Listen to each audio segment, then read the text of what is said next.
Yeah, so I mean, this is definitely gonna be an S tier video if I had to rank it. Dratnos was not pleased with that intro, but I thought it was very funny. Anyways, so Warlocks and Survival Hunters ended up receiving nerfs recently.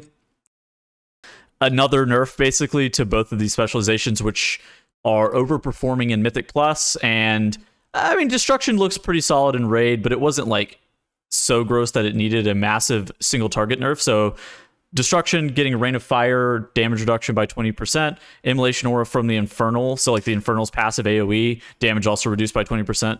Survival getting a Mad Bombardier nerf, but then getting some single target damage to compensate. I heard that these numbers ended up being like almost effectively negating one another in regards to the survival changes. Maybe like a 1 to 2% nerf was the number that I was hearing thrown out. Overall, though, how are you feeling about these changes for this week?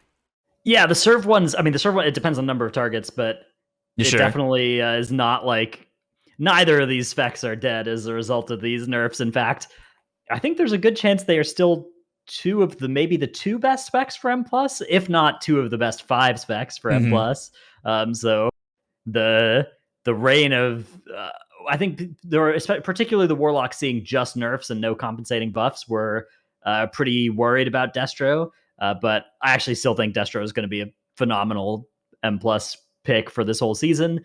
And there's also Demo that's been kind of rampant and looking sick in certain dungeons too, in tyrannical environments. So okay, and so this has gotten us talking about spec representation, specifically in Mythic Plus, but there's a lot of different stuff that we have. So I think starting off, we're going to be looking at, so this is taken from Subcreation data, right? Yeah, Subcreation.net, a really cool site for, it's like statistical rankings of how specs are doing, how the dungeons relative difficulty are, and also a really good source for if you ever want to check like, hey, what are top people of this spec using in keys? If you just click through on a certain spec, it'll like show you all the legendaries and stuff that they're using. Really nice for quickly gearing a new character. And as always, all of the links that we're going to be showing today are going to be down in the description. So if you're wanting to look at these on your own time, I would highly recommend it. It is a bunch of really cool data, and we won't be able to cover everything.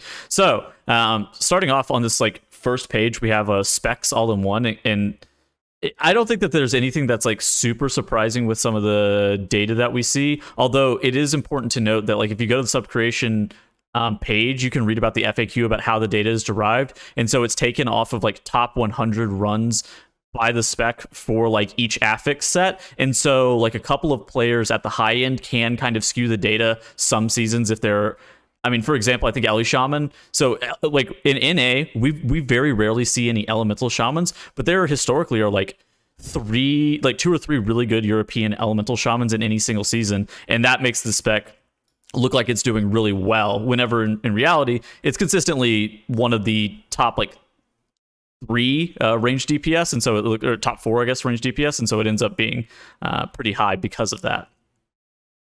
Yeah, this, it's statistically generated data, so definitely a couple other things to keep in mind. The algorithm has changed a little bit over time. For instance, BFA Season 2, the top keystone of that season, had 3 Outlaw Rogues in it. The next 9 keys below that each had 2 Outlaw Rogues in it. But the way the algorithm had worked back then, that Subcreation was using actually Windwalkers above Outlaw even in that season. So a couple of little things to look out for there. And also, especially whenever there's multiple specs of the same class, the way that players react to that is to play the best spec, and that makes the other specs of the same class look a little bit worse by comparison. So instead, they have another page which combines and just does class-based within each role, and that is a way that does mitigate that somewhat and remove some of the statistical artifacts of that play pattern, making it look like Assassination is like 50% worse than Outlaw in seasons where it's maybe only 5% worse, but people are playing it way less. Yeah, so I mean, like, look at this right here. Mage is consistently one of the top ranged, even though, like, whenever you go spec all in one, it looks like Fire is the best mage, but, like, Fire is really dominant in some seasons. But then, in seasons that it's not dominant, like, Frost can come up, and so then whenever you combine all these mages together, you see a very high play rate from just the mage class in general. Same with kind of Rogue, where it's like, okay, so Rogue had, I think, 3 in the top 6, so it wasn't really that sparse, but whenever you combine them all together, yeah, obviously it's the most represented melee by far. I have a question.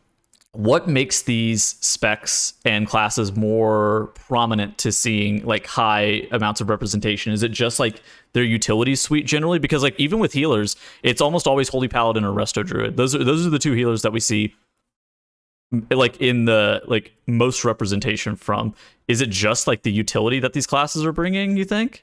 I do think for Rogue in particular, that's like the fundamental reason why, yeah, it's like this is a spec that has Shroud, infinite survivability, Mm-hmm. infinite control of mobs, so much just jobs that it can do that, yeah, it's really hard to like dislodge it out of the group. The closest that we came to that was Shadowland Season 3, where it was like, okay, we've got woe ciphers here, and also the spec is doing so much less damage than the other specs. The third But best like, melee.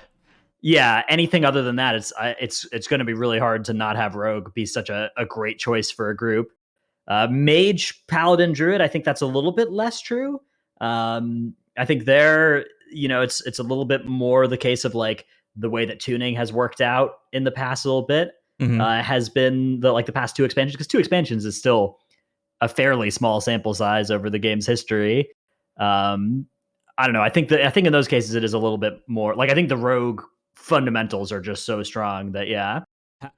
Do you think that okay, so something that is also apparent as well is like over time players have re-rolled to these classes because they have been fairly strong for a while. So a lot of players have re-rolled to either like Rogue or Windwalker Monk because okay, so for Windwalker Monk, kind of similar to Rogue, just the utility that the Windwalker Monk provides, whether it be leg sweep, ring of peace, paralysis, that kind of stuff, and like generally decent survivability.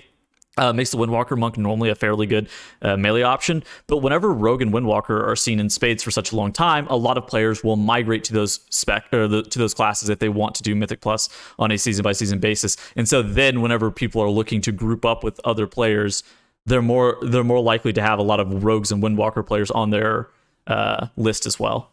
I think to some extent that's something that happens, especially at the high end. I should say with Windwalker in particular, like that's one of the cases of this does not go like one of the effects that does not trickle that far down into the like as you start getting below the top few hundred keys, the Windwalkers dry up real quick in my experience. Oh, dude, Monk is just in general a very underplayed class. Like I think it has like one of the lowest play rates. I think it's like 5.5%.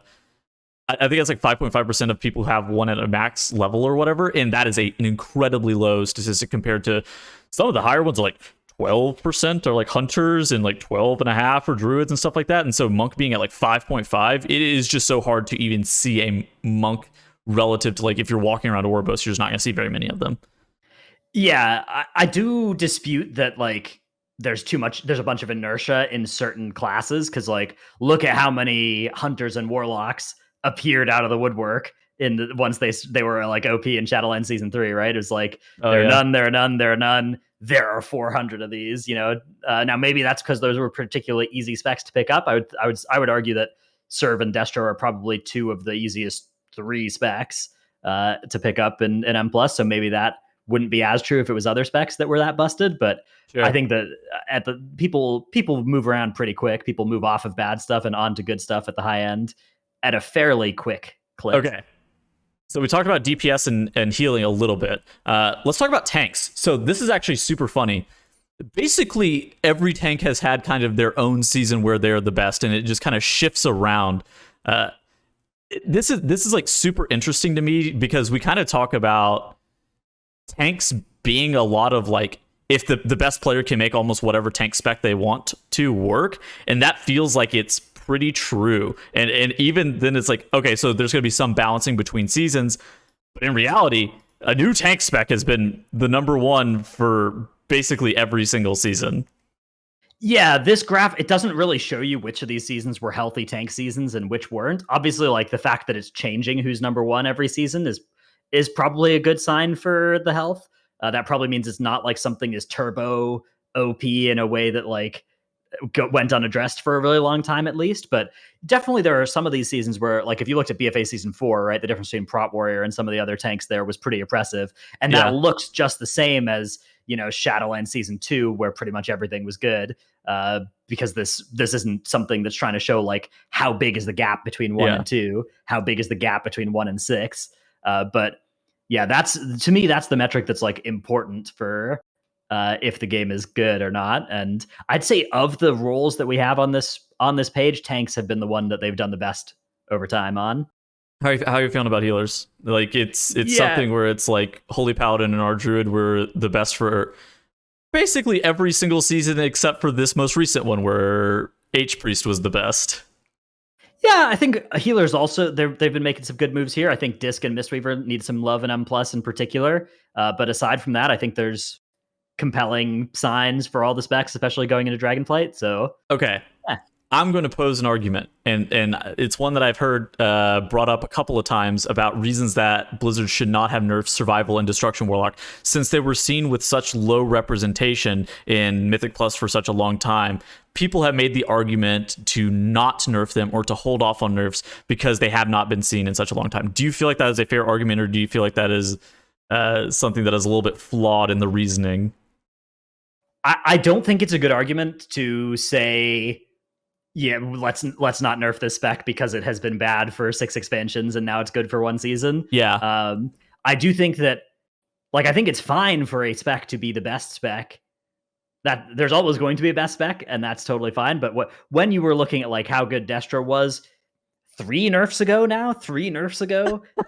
it's still it's still arguably the best spec for M plus, at least up there. But it's been nerfed 3 times in a row since then. And if you told me, well, hey, Destro has been bad through all of BFA and the start of Shadowlands, so we shouldn't fix this. We should have a spec that's just 50% better than the other specs. I think that's not a good argument. Now, I do think that, yeah, like, should they try and have different specs be good from season to season? Yes. And in particular, does that mean looking at this and like looking at that rogue dominance and be like, hey, is there something in the fundamentals here that we need to look at? Like, do we need to give DK some utility that they don't already have? Do we need to give Ret Paladin some kind of M plus, damage pattern, Feral Druid some kind of damage profile in M plus that's like fundamentally different than they currently do to fix what is a systematic problem with it? Yes, absolutely, they need to do that. And that's the kind of thing that they would get by looking at the data like this. But the argument shouldn't be like, oh, we made a busted tier set for this spec. It's OP right now. Let's just let that lie for a season. Like that's not good, I don't think. Okay. So I think that we talked about classes a little bit.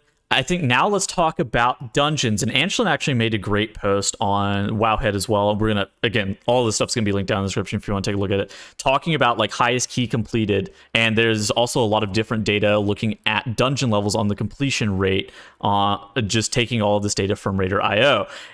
And unsurprisingly, the highest key that was able to be completed was a junkyard. It got rivaled by streets, but notably all of the 28 junkyard runs were also 2-chested. So, of course, that's going to... I mean, it's obviously going to be something that's like... Junkyard is noticeably easier than the other dungeons this season. And it doesn't... And then, like, obviously, the hardest ones are the Karas, both of them being done at 25 last week. It looks like upper Kara, especially on this week's affixes, a lot easier than lower Kara on this week's affixes. So there will probably be a post about from Anshlin a little bit later, kind of going over that on the Fortified week, if I had to guess. But we'll... I'm really interested to see how this shapes up. Does this kind of fall in line with your experience? Because it also falls in line with the sub-creation dungeon ease list as well. Yeah, definitely. Like, this definitely does mesh with my experience in keys as well. Like, okay, if you go to the front page of Raider.io, for instance, the best run currently is a 28 3-chested junkyard. The next 9 runs that round out the top 10 are all 28 2-chested junkyards. and then we get to the 28 1-chested junkyards, and then we get to some Tazimeshes and stuff. It's a definitely a big discrepancy, especially among high key junkyards. That's where it gets pretty bad. You can see in the 15 range, like it's the junkyard effect isn't too bad in the 15 range. And the Karazhan effect, though, is certainly still a thing. You can see the Karazhan effect looking rough. Even in that 15 plus range. I suspect that'll get a little bit better as they have nerfed that dungeon coming into this reset. I expect we're probably in for another round or two of either nerfs or like visual clarity adjustments, or like not necessarily like tuning nerfs, but like, oh, let's change this behavior to be a little bit more friendly and modern on how this ability works. Like I do think those sorts of things are probably still coming for Karazhan, but also people are going to get more familiar with it. Also, Yeah. people are spamming the workshop in the junkyard because of the rings. Like those keys are in high demand, whereas the Karazhans have a little bit less sick loot for everybody than the Mechagons do. So yeah, I mean, there's obviously like the graphs make it look pretty bad, and I think there are multiple things causing that, but some of it at least is somewhat due to the loot and will go away over time from that and familiarity. It's actually super interesting to see that Streets and Gambit, especially at the 15 and the 20 plus level. That's where these two kind of get amplified the most, where it's like, okay, so the other dungeons have like a pretty low success rate, but the Streets and the Gambit, these are two dungeons that people are familiar with, people know the routes for, people have played recently, and they're having really good success with it as well. And obviously Junkyard, like, it is a recent dungeon in the sense of like, oh, we saw it in last season of BFA, and so like people do know how to play it. But Streets and Gambit, with that being like us having it last season, you're seeing it even be completed not at the same level as Junkyard, but really, really close at that 20 and even at that 15 level. So yeah. I have a question. Okay. How bad is it that, okay, so obviously whenever keys are dead at the lower end, like if you re-roll into a key, so like historical examples would be like King's Rest or like Siege of Borealis, if you roll into them, it's difficult to do these dungeons at like 2 key levels lower than your average key level. That's bad. How bad is it that Junkyard is this easy where you're able to do it at like probably like 2 key levels higher than your average key level, maybe even potentially more in some situations? Definitely less bad, because like it doesn't impact people farming weekly 15s in a negative way, really. It does impact key pushing a little bit. Like it creates a bit of a weird dynamic where you just get like you have this huge high roll of any key could turn into a junkyard, and then your key level goes way up. But then you get this weird feeling where it's like you 3 chests to 28 junkyard, you get a 31 lower or something like 31 that. Iron like, Docks. He's like, yeah, it's just like, well, yeah, like that. Okay, that it does create some weird stuff at the high end, but like it's nowhere near as bad as the reverse. Like the lower, I think is a much worse thing than the junkyard for both people doing plus 15s and people pushing, plus 27s. Either of those, I think, are like outliers that are too hard, or are ones that have a worse impact, I think, than outliers that are too easy. With the way that key re-rolling works, it's not too bad as it would have been before the key re-rolling system. Like that puts a lot of release valve in the system. That's nice, but yeah, I obviously like it would be best if all the keys were within a key level or 2 of each other in terms of difficulty. Do you think that there's anything that like Blizzard needs to do like drastically right now? Obviously, I think that lower Kara, maybe it's like actually kind of some of the trash in lower Kara that's tough.